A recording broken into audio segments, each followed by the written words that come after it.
Flame ഓണാക്കിയതിന് ശേഷം നമുക്ക് കറിച്ചിട്ട് അതിലേക്ക് വെച്ച് കൊടുത്തിട്ട് ചട്ടി നന്നായിട്ട് ചൂടായി വരുന്ന സമയത്ത് നമുക്ക് എണ്ണ ഒഴിച്ചു കൊടുക്കാം. എണ്ണ ഒഴിച്ചു കൊടുത്തതിന് ശേഷം നമുക്കതിലേക്ക് ഉള്ളി ആഡ് ചെയ്ത് കൊടുക്കാം. ഉള്ളി ഇട്ടതിന് ശേഷം നമുക്കതിലേക്ക് പച്ചമുളക്, ഇഞ്ചി, വേപ്പില ഇതെല്ലാം ഇട്ട് കൊടുത്തിട്ട് നമുക്ക് നന്നായിട്ട് വഴറ്റിയെടുക്കാം കേട്ടോ. ഇനി ഇതിലേക്ക് മല്ലിപ്പൊടി ഇട്ട് കൊടുക്കാം കേട്ടോ. ഇനി നമ്മളിതിലേക്ക് സാദാ മുളക് പൊടി 1 ടേബിൾ സ്പൂണും മഞ്ഞൾപ്പൊടി 1/2 ടേബിൾ സ്പൂണും നമുക്ക് ചേർത്ത് കൊടുക്കാം കേട്ടോ. കാശ്മീരി മുളക് പൊടി 1/4 ടേബിൾ സ്പൂൺ ഇട്ട് കൊടുക്കാം. അത് ഞാൻ വീഡിയോ സ്കിപ്പായി പോയി, അപ്പോൾ അത് നിങ്ങൾ ചേർത്ത് കൊടുക്കുക. എന്നിട്ട് നന്നായിട്ട് പച്ചമണം മാറി വരുന്നത് നന്നായിട്ടൊന്ന് മൊരിച്ചെടുക്കാം. അതിനുശേഷം നമുക്ക് ചെറിയ കഷ്ണം പുളിയാണ് ഇട്ട് കൊടുത്തത്. നല്ല പുളിയാണ് ഇതിന്, അതുകൊണ്ട് ചെറുതാണ് ഞാൻ ഇട്ട് കൊടുത്തത്. അപ്പോൾ നന്നായിട്ട് നമുക്കതൊന്ന് ഇട്ടിട്ട് കുറച്ച് നേരം ഒന്ന് വഴറ്റിയെടുക്കാം. ഇനി അതിലേക്ക് നമുക്ക് 1 കപ്പ് വെള്ളം ഒഴിച്ചു കൊടുക്കാം കേട്ടോ.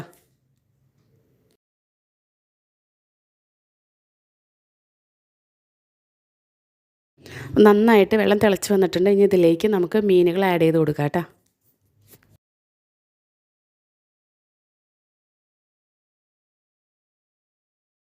ഇനി കറിക്ക് ആവശ്യമായിട്ടുള്ള ഉപ്പ് ചേർത്ത് കൊടുക്കാം കേട്ടോ. ഉപ്പ് ചേർത്തതിന് ശേഷം നമുക്ക് ആ ചട്ടി ഒന്ന് എടുത്തിട്ട് നന്നായിട്ടൊന്ന് ചുറ്റിച്ചെടുക്കാം. എന്നിട്ട് നമുക്ക് അടുപ്പത്ത് വെച്ച് നന്നായിട്ട് മൂടി വെച്ച് വേവിച്ചെടുക്കാം കേട്ടോ. ഇനി മീൻ ഇവിടെ സെറ്റായിട്ട് വന്നുകൊണ്ടിരിക്കുകയാണ്, നന്നായിട്ട് തിളച്ച് പറ്റി വന്നുകൊണ്ടിരിക്കുകയാണ്. അപ്പോൾ ഇനി അതിലേക്ക് നമുക്ക് ആവശ്യത്തിന് കുറച്ച് കറിവേപ്പിലയും കൂടിയും രണ്ടാമത് ആഡ് ചെയ്ത് കൊടുക്കാം.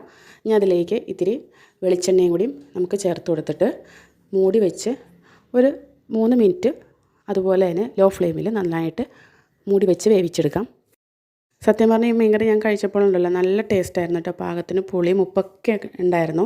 അതുപോലെ തന്നെ നമുക്ക് ഈ പുളി ഒരുപാട് ഓവർ പുളിയാണ് ഇതിന്, അപ്പോൾ അത് നമുക്ക് എടുത്ത് മാറ്റാം. ഇനി നന്നായിട്ട് തിളച്ച് അത്യാവശ്യം പറ്റി വന്നിട്ടുണ്ട്.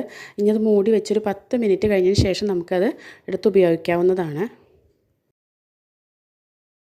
ഹായ്, അപ്പം നിങ്ങൾക്ക് ഇഷ്ടപ്പെട്ടെന്ന് വിചാരിക്കുന്നു. അപ്പോൾ നിങ്ങളും ഇതുപോലെ ഒന്ന് ട്രൈ ചെയ്ത് നോക്കുക, നിങ്ങൾക്കും ഇഷ്ടപ്പെടും.